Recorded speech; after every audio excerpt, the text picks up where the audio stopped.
Aujourd'hui, je me suis donné une mission, attraper du bar avec 50 € de l'heure.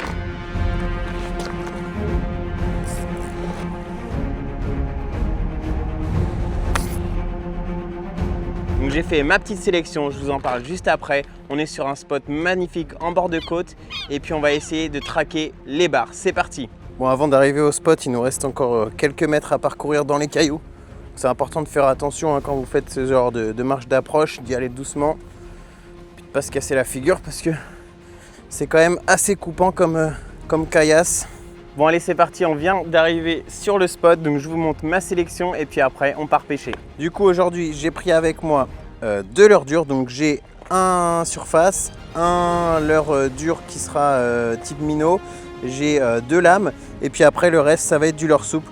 Donc on a différentes tailles, différentes vibrations, quelques têtes plombées avec différents grammages et normalement avec ça on devrait arriver à faire du poisson. Donc là, comme vous pouvez le voir derrière moi, on est à marée basse, mais malheureusement la marée ne correspond pas au coucher de soleil ni au début de la journée. Donc du coup on va gratter au leurre souple je pense, et puis on va essayer de voir si les bars sont sur zone. Je commence avec une TP en 14 grammes, je la mets côte-côte avec mon leurre pour voir où la hampe de l'hameçon doit sortir. Je perce au milieu, je vais jusqu'à mon repère, je la fais sortir bien au milieu, et voilà, là on a un leurre souple très bien monté. Donc je commence avec un coloris naturel là sur un Senshad. Je pense qu'on va pêcher entre deux eaux, voir si les poissons sont un petit peu chauds. Donc là il est presque midi et demi, la marée est basse à 14 h, donc là on a 1h30 justement de pêche qui devrait être pas mal. Et puis on pourra peut-être pêcher un petit peu le montant, mais sur ce spot il faut faire attention parce que l'accès est assez difficile, donc il ne faudra pas se faire rattraper par la marée. Donc là on commence tout simplement en linéaire, on lance et on ramène directement, voir si les poissons montent. Comme il n'y a pas beaucoup d'eau du coup sur le spot, les cailloux sont même très proches de la surface. Donc on ne va pas s'amuser à gratter pour l'instant. Là on fait vraiment des lancers dans tous les axes devant nous et puis après on changera de leurre. Comme vous pouvez le voir, je mouline vraiment rapidement. Comme je vois les têtes de roche dépasser, le but c'est vraiment pas de m'accrocher, de pêcher rapidement, voir s'il y a un poisson qui est un peu chaud. Bon, on a fait quelques lancers au souple et au leurre de surface, ça n'a rien donné. Donc là, on va se mouiller les pieds et puis on va sur une autre pointe pour se décaler et essayer de prospecter sur un autre endroit. Je vous avoue que j'ai pas hâte de mettre les pieds dans l'eau. Oh la vache!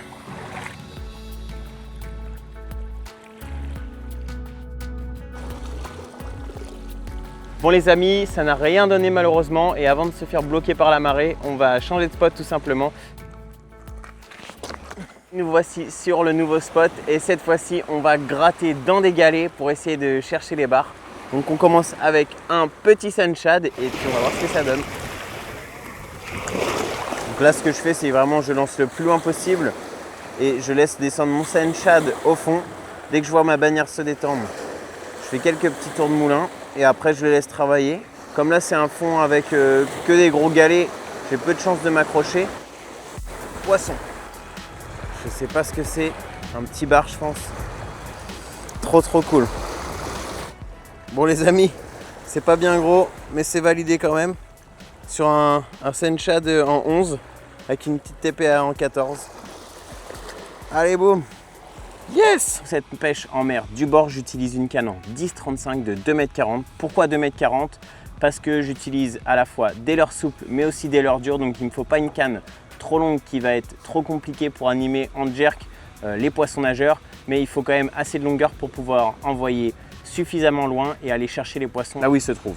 Du coup, la puissance 10-35 c'est vraiment parfait pour ce type de pêche. Bon bah les amis, j'aurais pêché toute la journée sur plein de différents spots et là ça n'a rien donné. Je me suis dit que j'allais revenir sur l'épi de ce matin pour essayer de reprendre du bar. On est reparti. Toujours au Senshad, petite TP cette fois-ci en 10 grammes et on va essayer de gratter tranquillement là. Il y a pas mal de courant donc je pense que ça peut être une bonne zone à bar. Bon, la mer est en train de monter là, ça fait pas mal de tourbillons. Il y a un fort courant qui drague sur le côté. Donc là les poissons devraient être bien chauds je pense. Les bars ça va toujours être des poissons qui vont aller chercher le jus. Et là du coup on est au bon moment. Poisson, c'est gros. Oh c'est big. On a pris à la descente. C'est pas si big que ça mais c'est poisson quand même. Bah, c'est pas big mais avec le courant j'y ai cru. Toujours au Senshad naturel. Là il y a un gros courant, on est revenu sur les épis. Mais cette fois-ci en coup du soir. Trop bien. Trop sympa.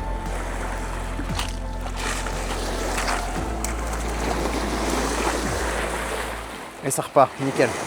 Bon allez, on change d'épi, on change de taille et de coloris. On passe sur un petit Slick Shad en Green Pumpkin. C'est un coloris que j'adore pour la mer. Et là avec 14 grammes, ça va être parfait je pense, au-dessus de ces épis. Bon là avec 14 grammes, il est quand même bien planant le leurre. Je vais chercher 2 fois le fond. Et puis après, j'ai vu qu'il y avait une zone où il y avait pas mal d'algues au fond. Donc après, je fais juste du linéaire au-dessus de cette zone-là, près de l'épi. Et les poissons là ont l'air d'être quand même là sur zone. Poisson. Oh, ça fait plaisir là, ils se sont allumés beaucoup du soir.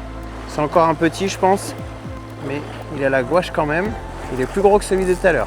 Bon les amis, le shad enlace bien. Encore un petit poisson. Et cette fois-ci, il a pris le Slick Shad. Bon allez, on va le remettre à l'eau.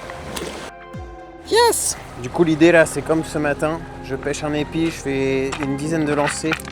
Puis après je me décale et je vais sur un autre épi.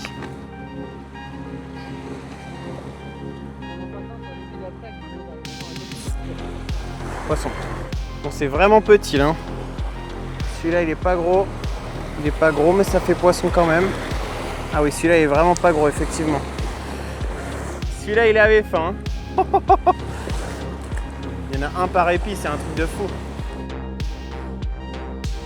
Les amis, on se retrouve le lendemain de cette belle pêche du coup du soir. Et aujourd'hui on va faire une pêche en estuaire parce que les marées ne correspondent pas très bien. Donc on commence au Senshad avec une petite tête en 14 grammes et on va gratter dans l'estuaire. Il y a pas mal d'eau donc je pense que les poissons peuvent être dans le chenal où c'est assez profond. Allez, c'est parti. Bon les amis, l'eau est ultra claire, c'est pour ça que j'ai voulu mettre ce coloris naturel. Et puis on va pêcher, on va lancer assez loin. Et on va pêcher dans le tombant de cet estuaire. Il y a à peu près une dizaine de mètres d'eau je dirais et un gros casson qui remonte avec ce plateau là à 1 mètre d'eau.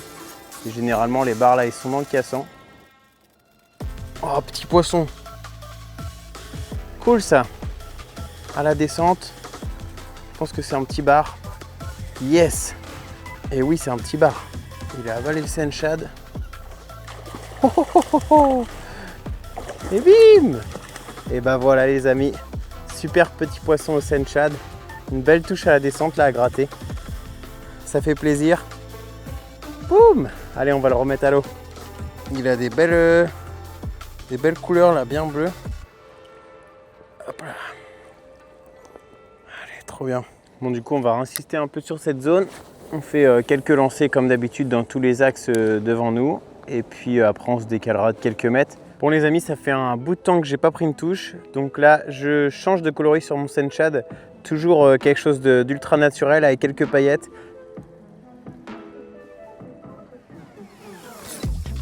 Celui-là, il m'a pris juste en haut du casson. Je pense que... Oh non, décroché! C'était un petit bar aussi. En fait, les poissons sont juste au-dessus du casson là et ils sont vraiment opportuns. Dès qu'il y a quelque chose qui passe, ils les prennent. Ah, je lui ai un petit peu trop tiré dessus, je pense. Bon les amis, avec 50 € de l'heure, on a réussi à faire du bar. Donc je pense que le défi est réussi. Vous l'avez vu, c'est plutôt sur les leurres souples que les bars ont répondu en ce moment. Mais je pense qu'un leurre de surface et un PN, c'est très important à avoir dans sa boîte. En tout cas, j'espère que cette vidéo t'a plu. N'hésite pas à lâcher un gros pouce bleu, à t'abonner et à me dire en commentaire quel est ton record bar. Et moi, je te dis à la prochaine. Salut, bye bye.